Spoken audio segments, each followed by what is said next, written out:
Quand on apprend l'allemand, il y a un moment où tout se complique. Tu connais le mot, tu as appris à connaître les temps, tu penses avoir compris la logique des choses et pourtant, quand tu entends quelqu'un parler, il y a toujours ce petit détail qui t'échappe. Il y a comme un mot qui semble manquer ou alors il y a un verbe qui se casse en deux et dont une partie disparaît quelque part dans la phrase. C'est là que tu rencontres les verbes à particules séparables et à partir de ce moment-là, tout peut basculer. Tu peux soit les éviter toute ta vie, soit les comprendre une bonne fois pour toutes et faire un énorme pas dans ton apprentissage de la langue allemande. Parce que ces verbes-là, ce ne sont pas juste des détails grammaticaux, ils sont au cœur de la langue allemande. Dans cette vidéo, je vais t'expliquer ce que sont vraiment les verbes à particules séparables, comment ils fonctionnent et surtout comment les utiliser. Bienvenue sur cette chaîne. Si c'est la première fois que tu vois ma tête, moi c'est Baruch. Mon but avec cette chaîne, c'est de t'aider à parler un allemand fluide et authentique. Ici, tu trouves des méthodes simples, des explications claires et des vidéos qui te font gagner en temps. Alors, je t'invite à t'abonner à cette chaîne dès maintenant et ainsi transformer ta façon d'apprendre l'allemand pour de bon. Avant d'essayer de les apprendre ou de les utiliser, il faut déjà comprendre ce qu'ils sont vraiment. Un verbe à particules séparables, c'est un verbe composé de deux parties. D'abord, une base verbale comme stehen, rufen ou kommen. Et une particule, souvent un petit mot comme auf, an, zurück, ein, mit, etc.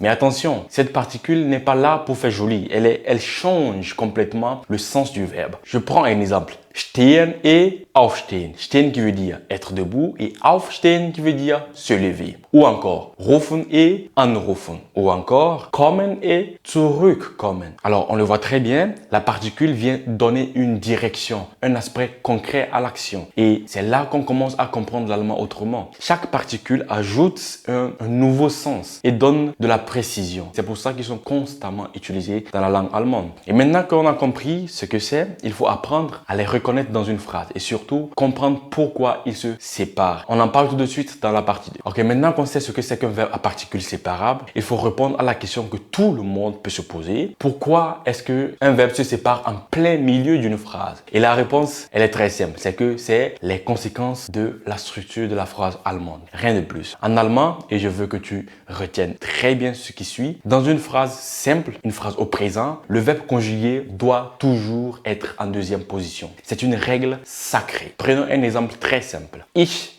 stehe auf. Je me lève. Ici, stehe est le verbe conjugué. Donc, il doit rester en deuxième position. Et auf, la particule, est envoyée à la toute fin de la phrase. Ce n'est pas un caprice grammatical, c'est une logique de construction. C'est comme ça en allemand. La phrase en allemand est donc comme une structure rigide. D'abord, en position 1, on a le sujet. Position 2, le verbe conjugué. Et en fin de phrase vient la particule. Et même si tu ajoutes d'autres éléments dans la phrase, la particule reste toujours à la fin. Ich stehe auf. Ich stehe um 6 Uhr auf. Ich stehe jeden Tag um 6 Uhr auf. Ich stehe jeden Tag alleine um 6 Uhr auf. Tu peux bien le constater, le auf reste toujours à la fin de la phrase. Il vient clôturer la phrase. Même chose avec d'autres verbes. Ruft seine Mutter an. Ruft abends seine Mutter an.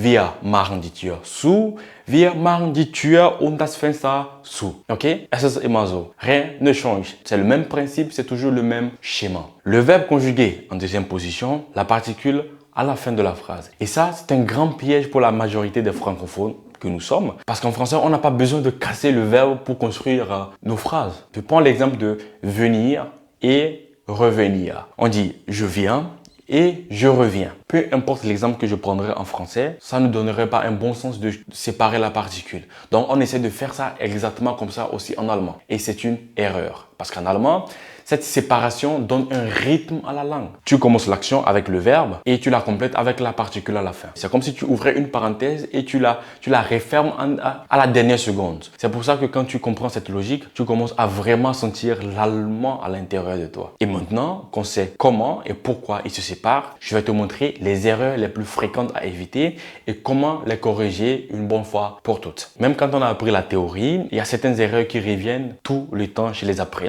Et c'est normal. Parce que notre cerveau francophone veut reconstruire l'allemand comme le français. Alors, voyons ensemble les 3 erreurs les plus fréquentes et comment les corriger tout de suite. Numéro 1, vouloir coller les deux parties du verbe. Beaucoup de débutants, surtout francophones que nous sommes, écrivent ou disent « Ich aufstehe um 6 Uhr ». Pourquoi? Parce qu'on qu'on pense que aufstehen est un mot, donc je le garde complet. Mais non. En allemand, dans une phrase simple, une phrase au présent, on doit dire ich stehe auf. Ich komme zurück. La règle est la suivante. Le verbe conjugué en deuxième position, la particule ou le particule à la fin. Erreur numéro 2. Oubliez la particule complètement. Parfois, on dit juste ich rufe meine Mutter pour dire je téléphone à ma mère. Mais non. En fait, sans la particule an, le verbe rufen veut juste dire appeler ou crier. C'est pas appeler au téléphone, mais genre appeler quelqu'un de venir. Tu viens de dire que tu appelles ta mère à haute voix en disant ich rufe meine Mutter. Pour dire téléphoner à quelqu'un, il faut plutôt dire ich rufe.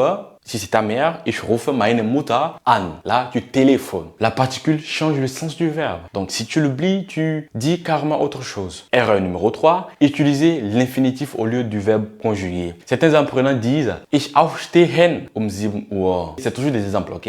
Alors ici, tu as utilisé l'infinitif aufstehen à la place du verbe conjugué stehe. Et le résultat, quand tu parles comme ça, c'est que tu sors de toi une phrase qui sonne complètement faux. Et même pas pour un natif. Pour moi-même qui ne suis pas natif, ça sonne faux. La bonne version serait de conjuguer le radical du verbe au présent et de mettre l'infinitif à la fin. Il faut toujours conjuguer le verbe principal ou le radical, comme je l'ai dit, selon le sujet, selon qu'il s'agit de ich, de sie ou de wir. Et la particule, elle ne change jamais. Si c'est auf, ça reste toujours auf jusqu'à la fin du temps. Si c'est an, ça reste toujours an jusqu'à la fin du temps. En résumé, numéro 1, ne colle jamais la particule au verbe dans une phrase simple. Numéro 2, n'oublie jamais la particule. Elle change le sens. Numéro 3, conjugue le verbe correctement. Pas d'infinitif. Et maintenant que tu connais les pièges, on va voir comment maîtriser tout ça avec une méthode simple, pratique et claire. C'est ce qu'on va voir ensemble tout de suite dans la partie 4. Étape numéro 1, choisis un seul verbe par jour. Un seul. Pas 10, pas 5, juste un. Exemple, aufstehen. Tu prends juste le verbe aufstehen, se lever. Je sais que ça peut être plutôt lent, mais c'est très solide comme méthode. Étape numéro 2, crée 3 phrases simples avec ce verbe. Pas besoin d'être original. Par exemple, avec aufstehen, première phrase, ich stehe 6 Uhr auf. Deuxième phrase, stehst du am Wochenende früh auf? Et troisième phrase, steht nie pünktlich auf. Tu peux les écrire, les dire à haute voix ou les enregistrer. Mais fais-le activement, pas juste dans la tête. Étape numéro 3, réutilise ces verbes dans la vraie vie. C'est ça le secret. Intègre l'allemand dans ta vie réelle. Et le résultat sera sans appel. Tu apprends moins, mais tu retiens tout. Ça va t'aider à commencer par penser en allemand. Si tu fais ça chaque jour, au bout de 30 jours, tu maîtrises déjà 30 verbes que tu es capable d'utiliser vraiment. Si tu es arrivé jusqu'à cette partie de la vidéo, il faut savoir que tu n'es pas un apprenant comme tous les autres. Tu es quelqu'un qui prend l'allemand au sérieux. Quelqu'un qui ne veut pas juste comprendre un peu l'allemand, mais qui veut parler. Alors si tu veux aller plus loin, je prépare une vidéo spéciale avec les 30 verbes à particules séparables les plus utilisés, avec des exemples, afin que tu puisses t'entraîner avec chaque jour. Si tu veux que je la publie, écris un commentaire, j'attends la vidéo avec impatience. Et surtout, like la vidéo pour que je sache que ce format de vidéo t'aide vraiment. Abonne-toi à ma chaîne Le Rêve Allemand. Alors, je te dis bis bald et à la prochaine vidéo.